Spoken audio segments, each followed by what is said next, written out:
बिस्मिल्लाहिर्रहमानिर्रहीम अस्सलाम वालेकुम स्टूडेंट्स। CS11 के करंट मिड टर्म MCQs और जो सबसे ज़्यादा इंपॉर्टेंट टॉपिक्स है जिनसे आपका पेपर आ रहा है वो आपके साथ शेयर करूंगा। आपने वीडियो कंप्लीट देखनी है। सबसे ज़्यादा इंपॉर्टेंट टॉपिक सिर्फ और सिर्फ आपके पास 25 है, ठीक है। 15 मॉड्यूल्स हैं, 25 आपके पास टॉपिक्स है। अगर आप इनको अच्छे से कर लेते हो आपके MCQs बहुत ही अच्छे हो सकते हो, क्योंकि आपको पता है कि CS11 का पेपर जो अभी आ रहा है वो बिल्कुल भी फाइल से नहीं आ रहा।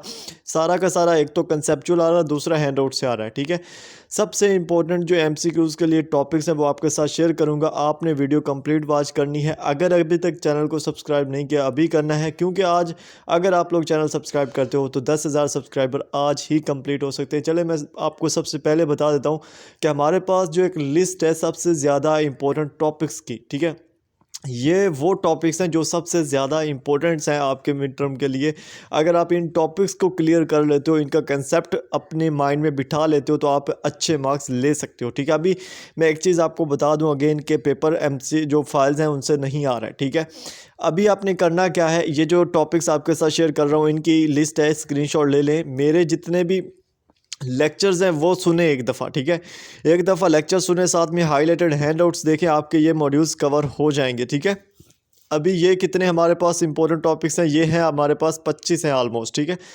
तो ये जनाब 25 हैं हमारे पास। उसके बाद मैं आपको बताऊंगा कि कौन से मॉड्यूल्स हैं जो सबसे ज़्यादा इंपॉर्टेंट है for MCQs for mid term, ठीक है। अभी यहाँ पे मैं आपको मॉड्यूल्स बता रहा हूँ, ठीक है। मॉड्यूल्स को नोट कर ले। ये मॉड्यूल्स जो हैं इन्हीं मॉड्यूल्स के अंदर ही हैं, वो जो आपको ऊपर मैंने शेयर किए हैं ना, ये जो जितने भी इंपॉर्टेंट टॉपिक्स हैं ये इन मॉड्यूल्स के अंदर ही हैं। मैंने टॉपिक्स क्यों बताए हैं, क्योंकि आप अगर सर्च करोगे आपको पता चल जाएगा कि हाँ जी ये करना है, ये करना है, ठीक है।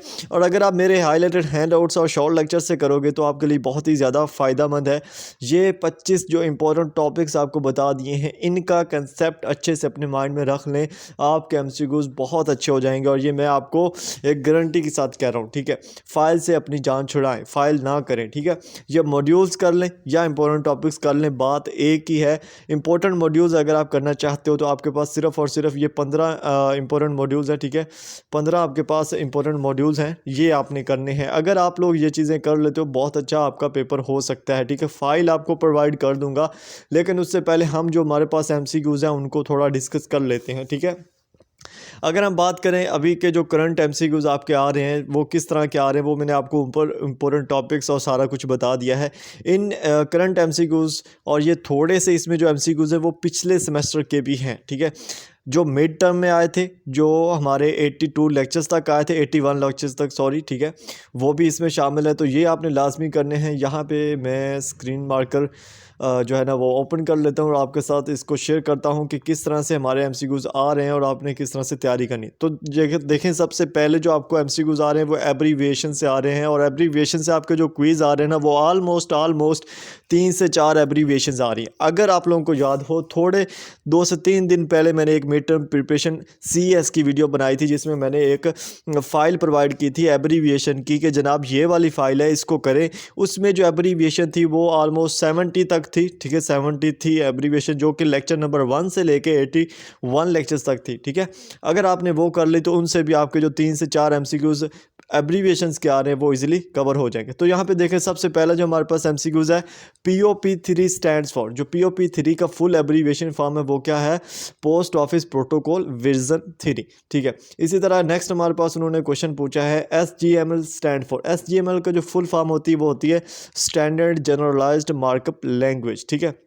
उसके बाद नेक्स्ट है कि in hexadecimal notation 1011 represents. Hexadecimal notation basically क्या होती है, हेक्सा का मतलब आपको पता हो ना हो तो मैं बता रहा हूँ कि इसका मतलब होता है 4, ठीक है। 4 की डेसिमल नोटेशन में अगर हम इनको रिप्रेजेंट्स करना चाहें तो इसकी जो एक्सेस नोटेशन बनेगी वो कौन सी बनेगी। तो ये जो हमारे पास ऑलरेडी उन्होंने दिया ना 1011, ठीक है, इसका जो हमारे पास एक्सेस बनती है ना वो एक्सेस ऑफ 8 नोटेशन बनती है। क्या बनती है, एक्सेस ऑफ 8 नोटेशन बनती है। इस चीज़ का अगर आपने कंसेप्ट लेना है ना तो हेक्साडेसिमल वाला जो टॉपिक है, मॉड्यूल है, ऑलरेडी आपको ऊपर बताया कि इंपॉर्टेंट है, उसका मेरा लेक्चर सुन लीजिएगा, आपको समझ आ जाएगी कि किस तरह से करनी, ठीक है। मैं लिंक डिस्क्रिप्शन में दे दूंगा इजीली आपको। उसके बाद हमारे पास क्वेश्चन है which refers to single sender involve with multicast unicast. इसको थोड़ा समझिएगा कि एक ही सिंगल सेंडर है, ठीक है। सेंडर कितना है, एक ही है, लेकिन वो मल्टीपल यूनिकास्ट लोगों को जो है ना वो शेयर कर रहा है चीज़ें, ठीक है। सेंडर एक है लेकिन आगे जिनको सेंड सेंड कर रहा है वो बहुत ज़्यादा है, तो ये जो होगी सेंडिंग होगी, इसको हम क्या बोलते हैं, मल्टीकास्ट सेंडिंग बोलते हैं, ठीक है, मल्टीकास्ट। उसके बाद हमारे पास क्वेश्चन है कि आईपी एड्रेस जो होता है बेसिकली, ठीक है, उसमें कितने बिट्स जो है ना वो यूज़ होते हैं, तो आईपी एड्रेस होता है ना उसमें 32 बिट्स यूज़ होते हैं, ठीक है।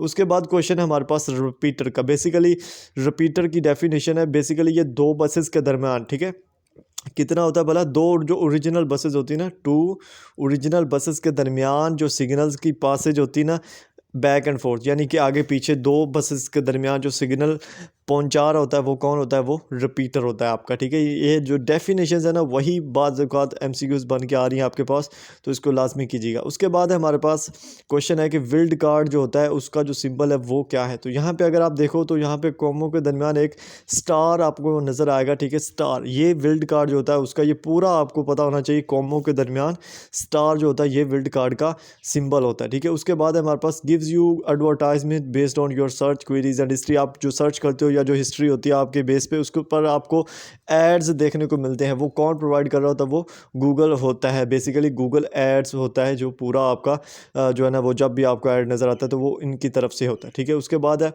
कि notation has a single symbol to represents a pattern of 4 bits. As आपको पहले मैं बताया है कि 4 बिट्स पैटर्न जो होता है वो कौन सा होता है, वो हेक्साडेसिमल नोटेशन होता है। एज हेक्सा का मतलब खुद 4 होता है, तो ये हेक्साडेसिमल नोटेशन में 4 बिट्स पैटर्न होता है, ठीक है।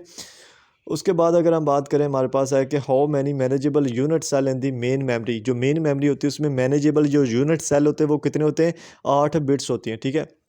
उसके बाद जो ना हमारे पास यहाँ पे क्वेश्चन है कि which devices are design to take place of magnetic disk, जो मैग्नेटिक डिस्क है उनकी जगह लेने के लिए कौन सी ऐसी डिवाइसेस हैं जो डिज़ाइन की गई, तो इसके लिए आपको सॉलिड स्टेट डिस्क डिज़ाइन की गई हैं। इसकी आपको शॉर्ट फॉर्म भी आती हो और फुल फॉर्म भी आती हो, ठीक है। ये बात सिर्फ और सिर्फ शॉर्ट फॉर्म आपके एमसीक्यूज़ में बताया गया होगा, तो इसको आपने लाजमी याद करना है कि सॉलिड स्टेट डिस्क जो होता है वो मैग्नेटिक डिस्क की जगह ले रहा है, ठीक है। उसके बाद है which of the following language is used for client side scripting, अगर आप क्लाइंट साइड की तरफ से स्क्रिप्ट कर रहे हो, लिख रहे हो, तो आपको कौन सी लैंग्वेज यूज़ करनी पड़ती है, जावा स्क्रिप्ट जो है वो आपको यूज़ करना पड़ता है, ठीक है।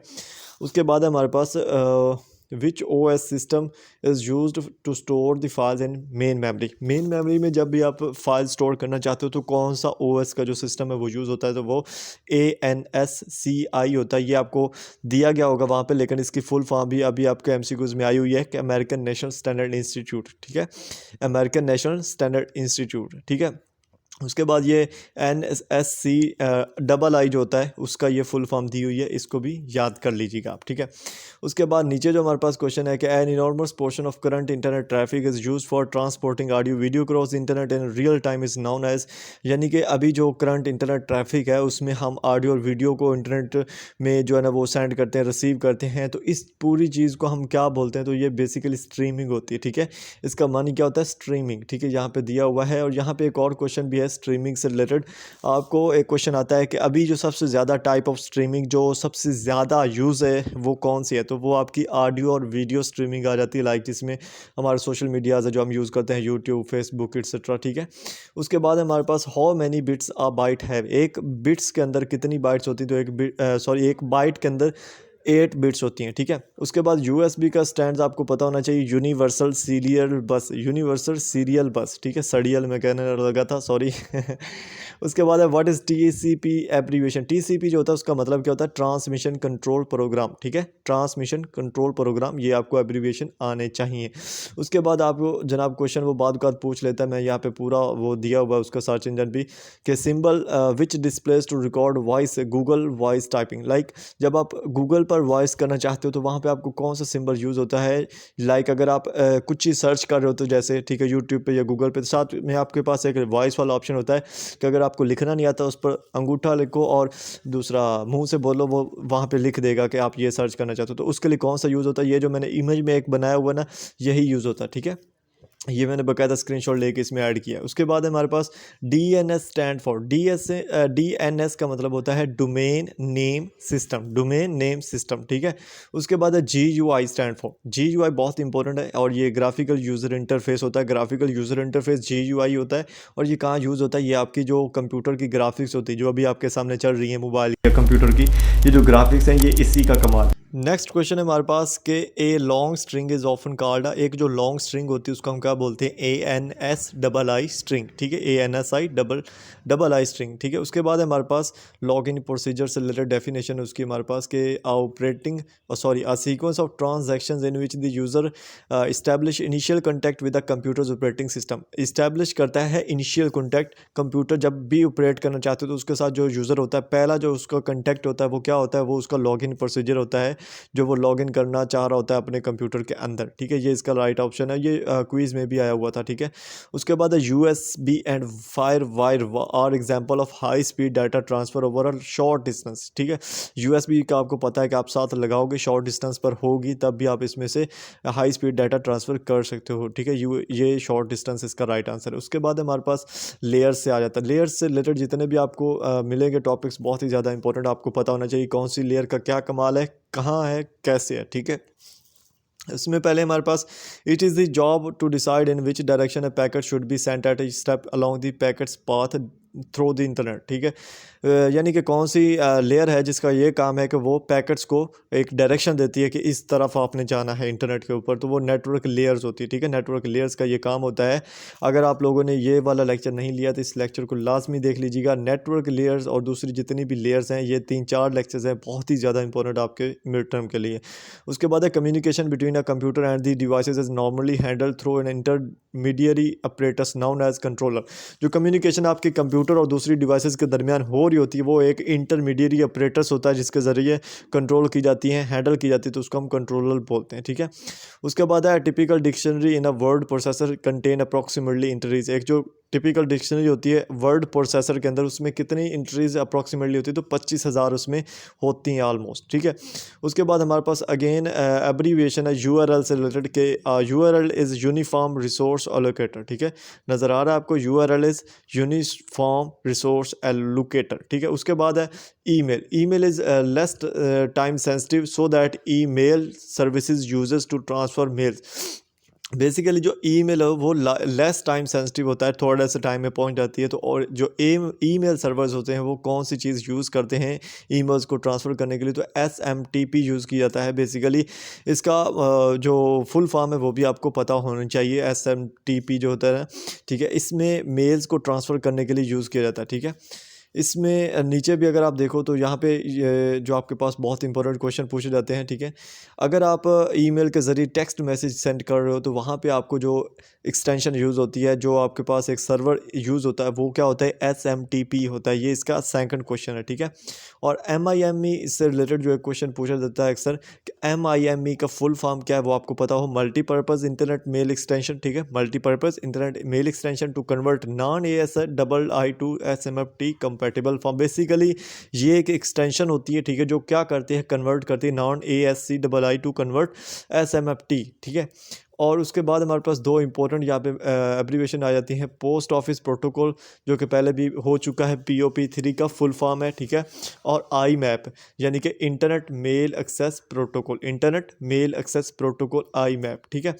उसके बाद अगेन हम देखें, अगर आप लोकल मशीन पर जो है ना वो मैसेज को स्टोर करना चाहते हो, ठीक है, लोकल मशीन पर मैसेज को स्टोर करना चाहते हो तो कौन सी एक्सटेंशन आप यूज़ करोगे, तो POP3 का जो आपके पास प्रोटोकॉल है वो आप यूज़ करोगे, ठीक है। अगर आपने सर्वर मशीन पर मेल्स जो है ना ईमेल्स उनको स्टोर करना है सर्वर मशीन पर, तो देन आप IMAP यूज़ करोगे। इसमें स्टूडेंट काफ़ी ज़्यादा कन्फ्यूज़ होते हैं, तो मैंने सिंपल वर्डिंग में ये लिखा हुआ है कि अगर आप लोकल मशीन पर ट्रांसफ़र करोगे, स्टोर करोगे सॉरी मैसेज को, ईमेल मैसेज को, तो POP3 यूज़ करोगे। अगर सर्वर मशीन होगी तो IMAP यूज़ करोगे, like internet mail access protocol, ठीक है। उसके बाद जनाब आपके पास आ जाता है क्लियर फ्लैग और जो सेट फ्लैग होता है, इंपॉर्टेंट MCQs है कि क्लियर फ्लैग वैल्यू होती है, क्लियर फ्लैग की होती है ज़ीरो वैल्यू, क्लियर मतलब बिल्कुल ज़ीरो, ठीक है। Indicate that the printer is available, ठीक है, इसका मतलब होता है कि प्रिंटर अवेलेबल है, आप कोई भी न्यू जो प्रिंट करना चाहते हो उसके सेट इंस्ट्रक्शंस दे सकते हो। उसके बाद है सेट फ्लैग, सेट फ्लैग की वैल्यू जो होती है वो 1 होती है, इसका मतलब होता है कि जो प्रिंटर है वो ऑलरेडी करंटली एलोकेटेड है, यानी कि उसकी जो उसमें कोई ना किसी चीज़ का ऑर्डर दिया हुआ है और वो उस चीज़ को प्रिंट कर रहा है, ठीक है। उसके बाद है both inputs are 1 and output is 0 which logic gate is, अगर बोथ इनपुट हैं जो वो 1 हो और आउटपुट जो वो 0 हो, तो ये कौन सा लॉजिक गेट होगा? तो ये ज़ॉर, ठीक है, SOR जो ज़ॉर लॉजिक गेट है वो आ जाता है, ठीक है। उसके बाद है retrieve data from CD। CD से अगर आप रिट्राइव डाटा करना चाहते हो तो retrieval using a laser that detects the irregularities on the reflective surface of the CD as it spins. तो इसमें बेसिकली जो CD से आप डाटा रिट्राइव करना चाहते हो तो आपको लेज़र का यूज़ करना पड़ता है, ठीक है। लेज़र जो इसका बेसिक आंसर है, ठीक है। उसके बाद है the condition in which 2 or more processes are blocked from progressing because each is waiting for a resource that is allocated to another। ये कौन सी कंडीशन होती है जब दोनों जो ना प्रोसेसेस वो ब्लॉक हो जाते हैं, दोनों एक दूसरे का वेट करते रहते हैं कि यानी कि वो करे तो वो डेड लॉक होता है, ठीक है। इसका राइट आंसर क्या है? डेड लॉक, ठीक है। ये डेड लॉक की कंडीशन होती है जब कोई भी नहीं काम हो रहा होता, हैंग सा हो के सिस्टम खड़ा हो रहा होता है, ठीक है। उसके बाद है POP3 जो होता है stand for post office protocol version 3, जो कि ऑलरेडी भी हो चुका है डिस्कस, ठीक है। अभी जो नीचे आपके पास जितने भी क्वेश्चंस हैं, ठीक है, अभी मेरे पास टाइम नहीं है, मेरा खुद का सुबह पेपर है, अभी काफ़ी टाइम लग जाएगा अगर मैं सब क्वेश्चंस को डिस्कस करूं। तो यहाँ पे आप देख सकते हो, मैं आपको दिखा देता हूँ, ये जितने भी MCQs मुझसे कवर हुए मैंने कवर किए हैं, ठीक है। ये जो आपको नज़र आ रहे हैं ना, एवं नहीं है, ठीक है। अगर आप इनको ऊपर से पढ़ना शुरू करोगे तो साथ में आपको आंसर भी नज़र आएगा, क्योंकि आप इसकी सेटिंग करने वाली, लेकिन वो क्या कहते हैं कि इतना टाइम नहीं है कि मैं बैठ के इसकी सेटिंग करूँ, क्योंकि खुद का पेपर है और बहुत ही ज़्यादा मुश्किल में हो चुका है काम। अभी यहाँ पे आपको काफ़ी ज़्यादा क्वेश्चन देखने को मिल रहे हैं। ये जितने भी ये भी सारे क्वेश्चन MCQ से रिलेटेड है। जब आप ऊपर से पढ़ना शुरू करोगे तो कुछ आपके यहाँ से हो जाएंगे क्लियर और कुछ आपको नीचे से खुद करने पड़ेंगे, आपको हैंड आउट से देख लेना। अभी आप एक एक लाइन को जब अच्छे से पढ़ोगे आपको पता चल जाएगा कि किस तरह का क्वेश्चन आया है और क्या पूछा गया, ठीक है। ये सारे मतलब के क्वेश्चन अभी आए हैं जो आपके साथ शेयर कर रहा हूँ मैं, ठीक है। कुछ जो पिछले सेमेस्टर के थे वो शेयर किया, और जो ये नीचे आपको जितने भी MCQs नज़र आ रहे हैं ये सारे के सारे इंपॉर्टेंट है। ये फाइल आपको प्रोवाइड कर दूंगा, MS वर्ड में ही प्रोवाइड कर दूंगा, आप लोग इसको सेट कर लेना। अगर कोई स्टूडेंट पहले सेट कर ले और अच्छे से सेट कर ले तो वो मुझे नंबर, या ये नंबर है, ठीक है, इस पर मुझे व्हाट्सअप कर दे। मैं यहाँ पे स्टूडेंट को जो है ना वो नीचे जो लिंक होगा उसको भी सेट करके दे दूंगा, यानी कि जो न्यू फाइल बनेगी सेट हुई हुई वो शेयर कर दूंगा, ठीक है। वर्ड में फ़ाइल आपको शेयर कर दूंगा, आप लोग खुद ही देख लीजिएगा। बहुत सारे लोग ऐसे भी होंगे जो कि मेरी वीडियो को कॉपी करके फिर अपनी वीडियोज़ बनाएंगे, तो उनसे गुजारिश है कि थोड़ा सा खुद भी मेहनत किया करें, ताकि दूसरे की मेहनत जो बंदा करता है उसकी मेहनत पर पानी ना फेरा करें, सीधा साधा थोड़ा अपनी मेहनत भी किया करें, ठीक है। आई होप आप लोगों को जो अभी तक वीडियो मैंने शेयर की आपके साथ आपको पसंद आई होगी, और जो एफर्ट्स आपको यहाँ पे देखने को मिल रही हैं शायद ही किसी तरफ आपको देखने को मिले। तो मिलते हैं नेक्स्ट वीडियोस में, अपना ख्याल रखिएगा, एंड मोस्ट इंपॉर्टेंट चैनल को लाजमी अपने सब्सक्राइब करना है, और इंशाल्लाह 10,000 जल्दी पूरे हो जाएंगे। तो मिलते हैं नेक्स्ट वीडियोस में, अपना ख्याल रखिएगा, अल्लाह हाफिज़।